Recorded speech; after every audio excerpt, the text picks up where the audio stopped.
আসসালামু আলাইকুম এভরিওয়ান। আশা করি আপনারা সকলে ভালো আছেন। আলহামদুলিল্লাহ, আমিও আল্লাহর রহমতে অনেক ভালো আছি। তো বরাবরের মতো চলে এলাম নতুন একটা গল্পকথা নিয়ে। এখানে আমি পোস্তটা ঢেলে নিচ্ছি একটা কাঁচের কন্টেনারে। যে কোনো জিনিস কাঁচের কন্টেনারে রাখলেই ভালো থাকে। তো এটা আমি ঢেলে ফ্রিজেই রেখে দেবো।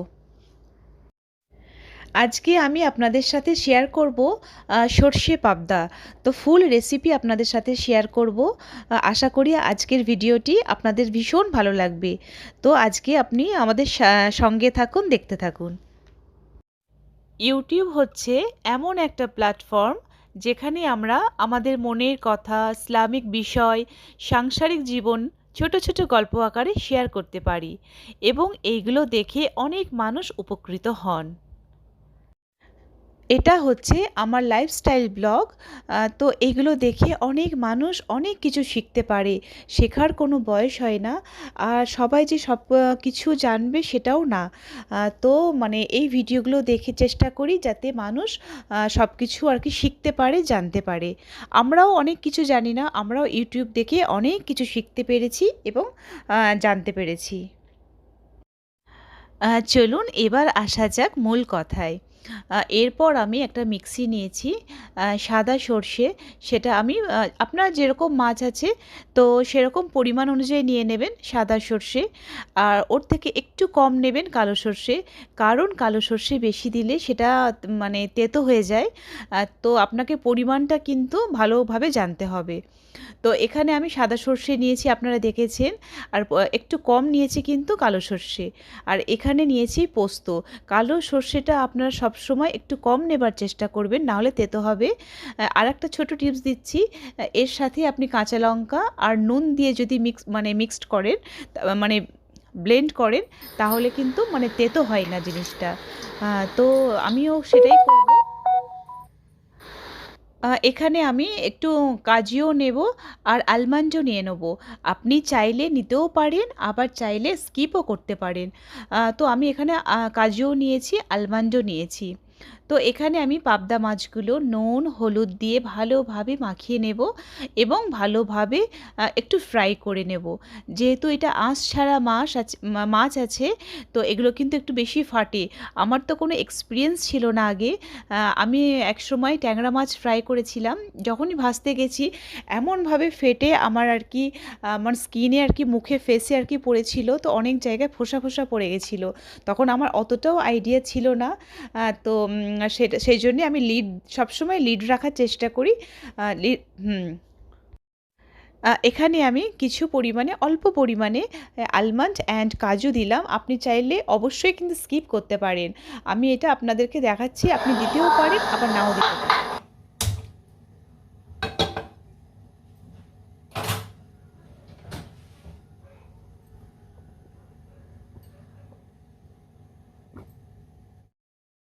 এরপর আমি গ্যাসটা অন করলাম এবং প্যান বসিয়ে দিয়েছি।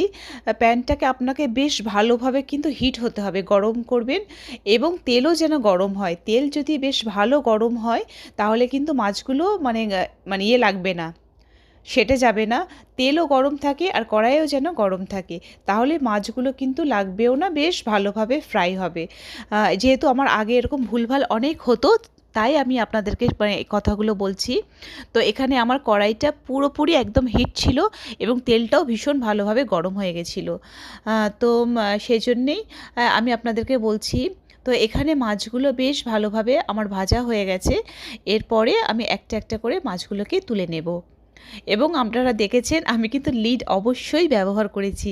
যেহেতু আঁশ ছাড়া মাছ ছিল, তো মাছ দেওয়ার সাথে সাথে এমনভাবে ফাটছিল, মানে অনেক জায়গায় আর কি মানে ফাটছিল আর কি।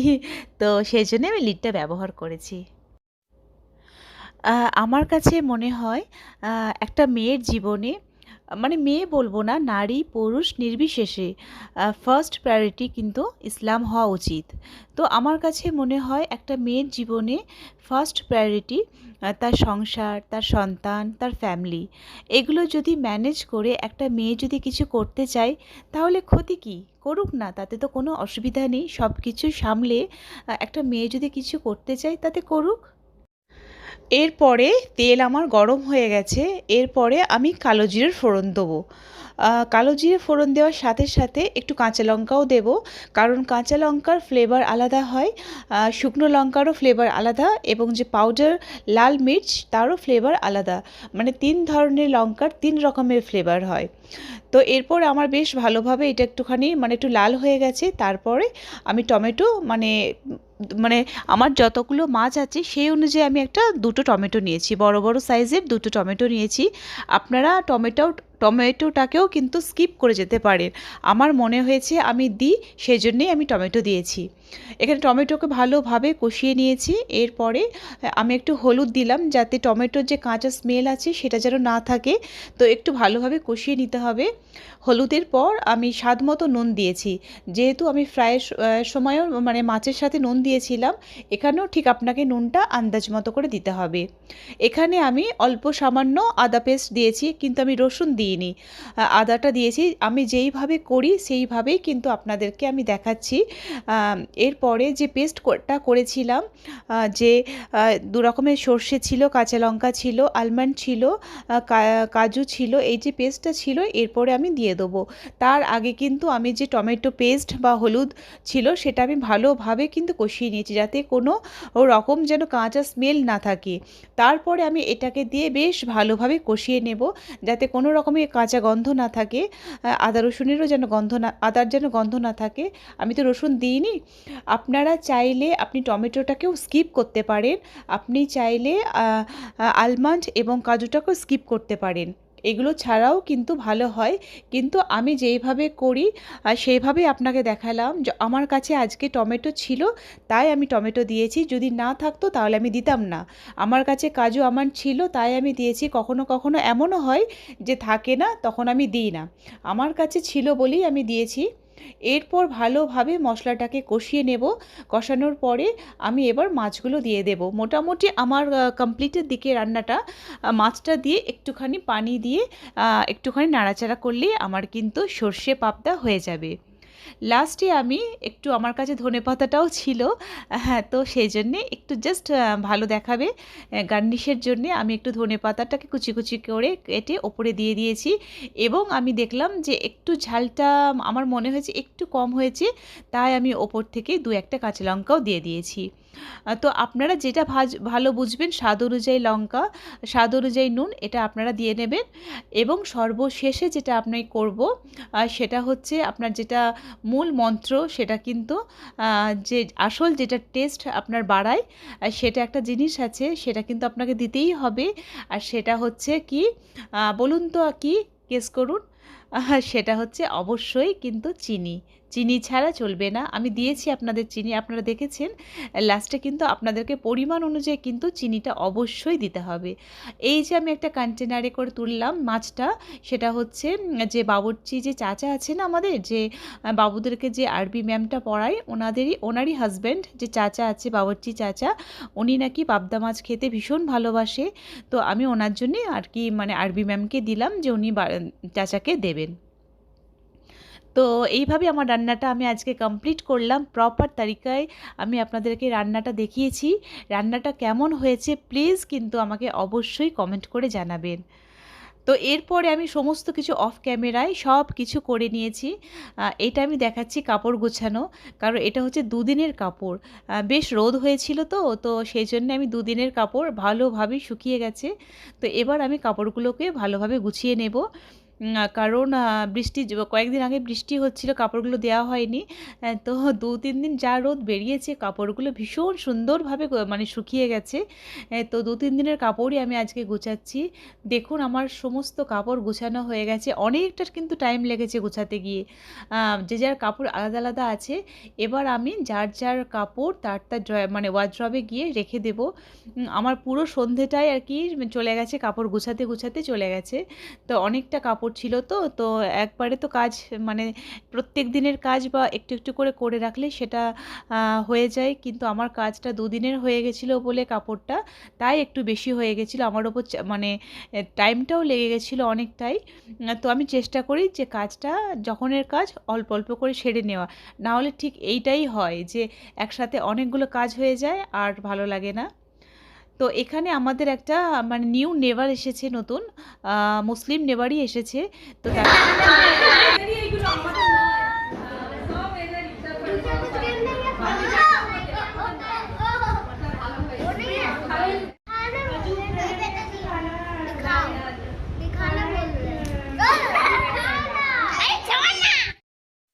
আমাদের যে নিউ নেবার আছে টিনা ভাবি, তো ওনাদের বাড়িতেই এসছি। তো উনি অনেক করে বলেছে এসো, সবাই মিলে আমরা গেছিলাম বাড়িতে। এটা হচ্ছে টিনা ভাবিরই বাড়ি। তো ওর একটা যে তোতাটা দেখালাম, তোতাটা খুব কিউট তোতা, আর ও তোতাটা কথাও বলতে পারে, আয়ান, টাটা, মাম্মা এগুলো সব বলে। তো ও যখন একদম তোতাটা যখন একদম বাচ্চা ছিল তখন থেকেই ভাবি আর কি ওকে মানুষ করেছে। একদম মানে ভীষণ টেক কেয়ার করতে হয় আর খুব যত্ন করেই মানুষ করেছে। তো এখানে খাবারের অনেক রকমভাবে আইটেম করেছিল হ্যাঁ সবাইয়ের জন্যে। তো আর বেশ ভালো লেগেছিল ভাবির বাড়িতে গিয়ে। আর উনি খুব ভালো, ওনার সাথে আমাদের ফ্রেন্ডশিপ হয়ে আমাদের বেশ ভালো লেগেছে, খুব ভালো ছিল। আর বিশেষ করে তোতাটা তো খুব ভালো ছিল, তোতাটা কথাও বলছিল, আমরা যখন চলে আসতাম তখন টাটা টাটা করতো, ভীষণ ভালো ছিল তোতাটা। আমরা কিন্তু অনেকে আছি যারা সংসারের কাজকর্ম রেখে ইউটিউব নিয়ে বিজি হয়ে থাকি। আবার কেউ কেউ আছি সংসার, কাজকর্ম, বাচ্চা, বাইরের কাজকর্ম, ইউটিউব আমরা সব একা হাতেই সামলাই। এই সব কিছু আমাদের কাছে মাঝে মাঝে সহজ হয়ে যায়, আবার মাঝে মাঝে কঠিন হয়ে যায়। কোনো কাজকে কঠিন ভাবলে কঠিন, আবার কোনো কাজকে সহজ ভাবলে সহজ। আপনি যদি সংসারকে ভালোবাসেন তাহলে কোনো কাজই আপনার কাছে কঠিন না। কখনো সংসার রেখে ইউটিউবে এমনভাবে মনোযোগ দেওয়া যাবে না যে সংসারটাই নষ্ট হয়ে যাবে। এইদিকে আমার ছেলে আবার বায়না করেছে পিৎজা খাবে। তো মানে ও পিৎজা খেতে, যে এত পিৎজা লাভার, ও এত পিৎজা খেতে ভালোবাসে যে আমি কি বলবো। তো আমাদের কমপ্লেক্সের মধ্যেই ডমিনোজ আছে, তো সেখানে আর কি মানে অর্ডার দিয়ে দেওয়া হয়েছিল, ওনারা বাড়িতে এসেই, দাদাটা বাড়িতে এসেই দিয়ে গেল। বউ হারালে বউ পাবি, কিন্তু মা হারালে মা পাবি না। এই কথাটি কতটুকু সঠিক? আমার তো মনে হয় কথাটি সম্পূর্ণ ভুল। কারণ কথাটির মধ্যে কোনো যুক্তিই নেই। স্ত্রী যদি মানে স্ত্রী হচ্ছে কলিজার সমতুল্য, আর মা হৃদয়ের সমতুল্য। মায়ের স্থান কিন্তু সবসময় মাথায়, আর স্ত্রীর মানে স্থান বুকে। আজ সে আপনার স্ত্রী, কাল সে আপনার সন্তানের মা। প্রতিটি নারীর মাঝে কিন্তু মা সত্তা বিদ্যমান। আজকের ভিডিওটির কোনো অংশ যদি আপনাদেরকে ভালো লেগে থাকে, যদি মনে হয় ভিডিওটি একটি লাইকের যোগ্য, তাহলে কিন্তু অবশ্যই লাইক করবেন। আর যদি খুব বেশি ভালো লেগে থাকে তাহলে কিন্তু অবশ্যই আমার চ্যানেলটাকে সাবস্ক্রাইব করবেন। কারণ আপনার একটা লাইক, একটা সাবস্ক্রাইব আমার কাছে অনেক বেশি গুরুত্বপূর্ণ। ও যে এত পিৎজা খেতে ভালোবাসে আমি কি বলবো আমার ছেলে। তো মানে এত পিৎজা খেতে ভালোবাসে, যখন কেনা হয় না হলে বলবে আম্মিজান আপনি বাড়িতে আজ পিৎজা বানান। ও আগে থেকে আমাকে বলে দেয় আজকে এই বানাবেন, আজকে ওই বানাবেন। কিন্তু পিৎজা যে ও এত পিৎজা লাভার, এত খেতে ভালোবাসে যে কি বলবো আমি। এখানেই আমি আমার ভিডিওটিকে শেষ করব। এরপরে নিয়ে আসব নতুন একটা গল্পকথা নিয়ে। আশা করছি আমার এই ভিডিওটি আপনাদেরকে আজকে বেশ ভালো লেগেছে। আল্লাহ হাফেজ, আসসালামু আলাইকুম, গুড নাইট, শুভরাত্রি।